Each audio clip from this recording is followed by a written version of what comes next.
Hey there, this is Christy Wimpy with Legacy Transactions bringing you another Tuesday tip. This week we are going to review the addendum for fixtured leases.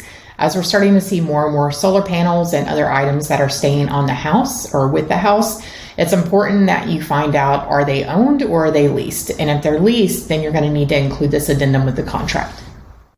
This video is going to go over the addendum regarding fixtured leases. So if the contract says that there are fixtured leases on the property, then you will need to also include this addendum. And so this would be stuff such as like solar panels, propane tanks, water softener, security system, etc. And we're starting to see more and more solar panels on properties. So that might very well be something that would be part of the contract.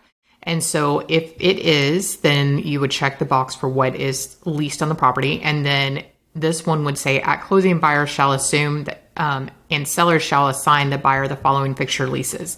So whatever the lease is on, and then buyer shall pay the first, however much that dollar amount is, of any cost necessary to assume or receive an assignment of the fixture leases, and the seller shall pay the remainder.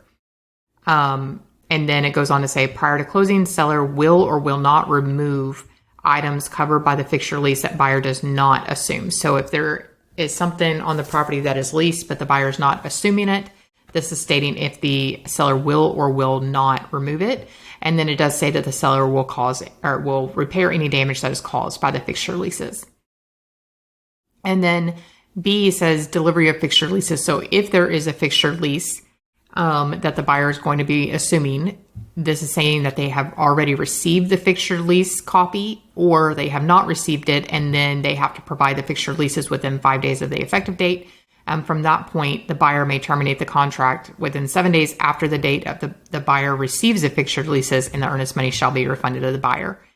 And then lastly, this one is if the seller provides buyer with the notice of the following oral fixture leases. So if there's not an actual document or there's an attached exhibit identifying the name of the lessees and the rental amount and the term.